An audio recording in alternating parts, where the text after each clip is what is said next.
Assalamualaikum warahmatullahi wabarakatuh. Welcome back to my YouTube channel at Friska Friona Official. Halo adik-adik semuanya, pejuang SNMPTN dan juga UTBK 2021. SNMPTN yang lagi harap-harap cemas dengan kuota yang sudah dikeluarkan oleh LTMPT, dan juga UTBK yang mungkin sekarang seharusnya lagi giat-giatnya untuk belajar untuk persiapan SBMPTN 2021. Adik-adik, 6 PTN itu adalah bonus gitu ya. Kita mendapat tiket itu adalah suatu kesyukuran, tapi eksekusinya itu tergantung kita lagi. Kita mau mengambil jurusan yang bisa mengamankan kita untuk kita benar-benar lulus, atau mengambil jurusan sesuai dengan ego dan kita mau mengulang lagi di SBMPTN. Satu hal yang bisa kita lakukan sekarang adalah menunggu keluarnya ranking paralel untuk memastikan posisi kalian di mana supaya tidak tumpang tindih pada saat mengambil jurusan ataupun kampus dengan teman satu sekolah. Nah, untuk kalian yang belum dapat rezeki jangan berkecil hati, karena kita masih bisa berjuang di SBMPTN 2021.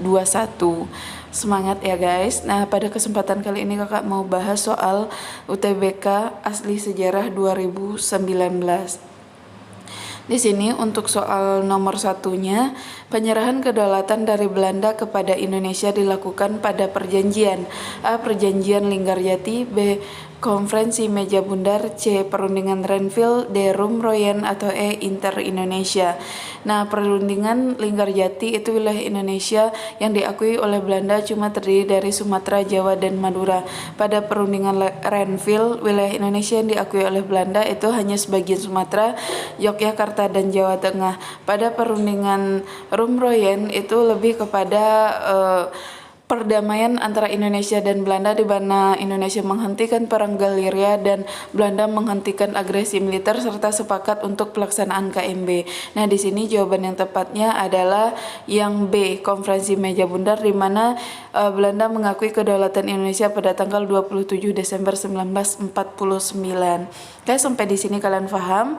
Kalau tidak paham silakan komen di kolom komentar. Yang kedua, bantuan ekonomi dari Amerika terhadap Turki dan Yunani pada masa Perang Dingin dilakukan melalui program.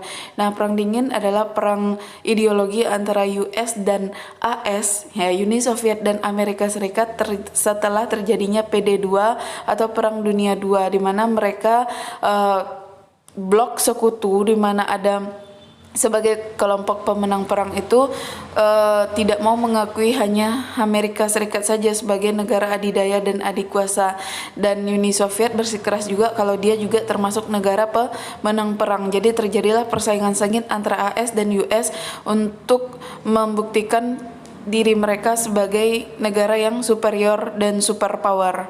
Nah, di sini ada A. Marshall Plan, B. Mutual Security Act, C. Truman Doctrine, D. Molotov Plan, atau E. Europe Economic Community.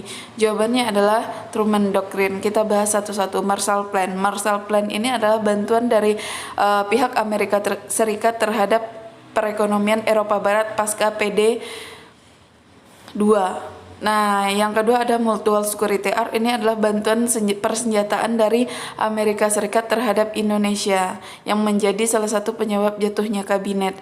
Kalau nggak salah itu kabinetnya Kabinet Nasir. Yang C itu Truman Doctrine. Ini adalah isinya, yaitu bantuan ekonomi dari AS terhadap Turki dan Yunani. Molotov Plan ini adalah bantuan ekonomi dari US terhadap negara Eropa Timur.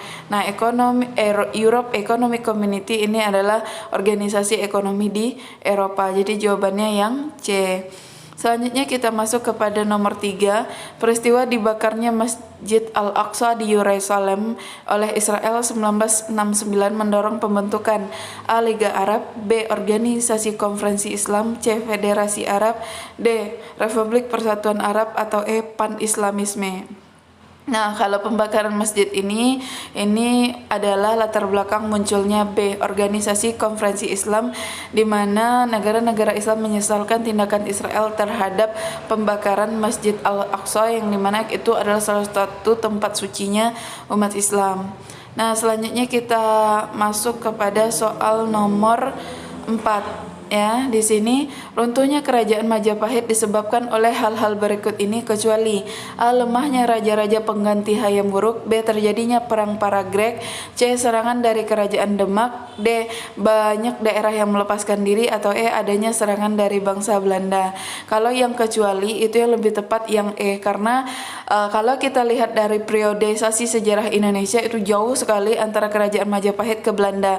Pertama ada Praaksara, yang kedua ada pengaruh Hindu-Buddha, yang ketiga ada kerajaan Islam, yang keempat baru kolonialisme dan imperialisme. Jadi ada satu periodisasi yang terlewatkan. Jadi tidak mungkin jawabannya yang E, adanya serangan dari bangsa Belanda. Sedangkan option yang A sampai D itu adalah jawaban yang betul, yang termasuk hal-hal yang menyebabkan runtuhnya kerajaan Majapahit.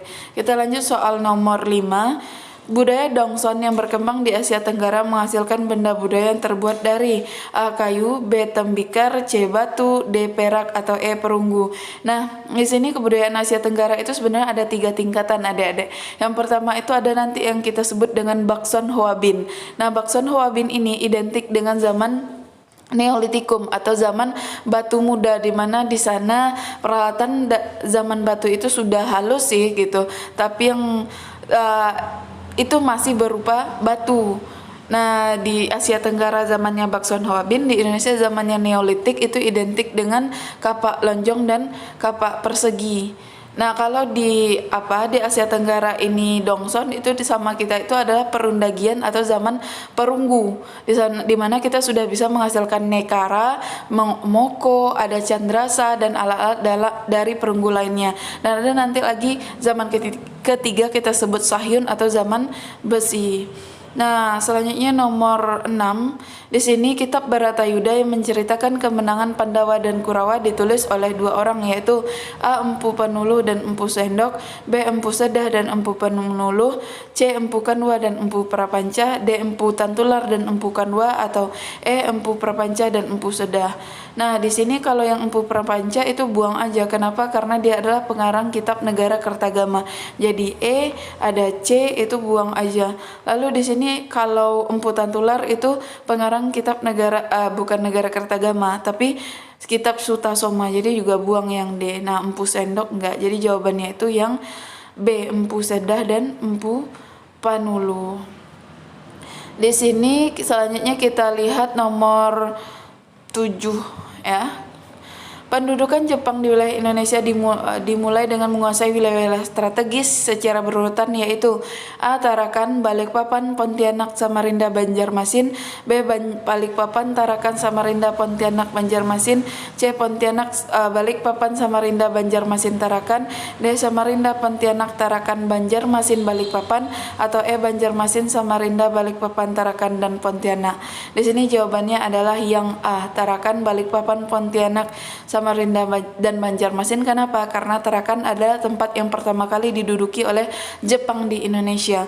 Kenapa? Karena kaya akan sumber minyak bumi dan juga barang tambang. Karena Jepang itu lagi membutuhkan hasil-hasil tambang dan juga besi, itu yang diperlukan untuk keperluan Perang Dunia II atau Perang Asia Timur Raya atau Perang Asia Pasifik untuk menghadapi sekutu. Jadi itu yang disasar di Indonesia adalah daerah-daerah strategis dulu. Pada tahun 2019 itu lebih banyak, kemarin itu kan TKA itu dia lebih yang terakhir dilaksanakan kan pada tahun 2019 ya. 2019 itu dia lebih banyak nanti yang keluar itu adalah mata uang kerajaan, misalnya Samudra Pasai, terus ada mata uang kerajaan Aceh, terus ada mata uang kerajaan Majapahit, terus ada beberapa bendera, ada juga lagi nanti lambang, misalnya bendera Jepang. Nah, itu lebih identik dengan gambar kalau pada tahun 2019. Ada juga dengan identik lebih banyak sejarah Eropa, ada juga identik dengan sejarah tentang minat ya lebih kepada peradaban Asia, Afrika dan juga peradaban Eropa, kalian siap-siap aja gitu. Banyak-banyak juga latihan soal. Sekian dulu pertemuan kita hari ini. Kalau ada salah-salah kata kakak mohon maaf. Niatnya hanya membantu kalian dalam mempersiapkan TKA UTBK sejarah tahun 2021 karena 2020 tidak ada tes kemampuan akademiknya.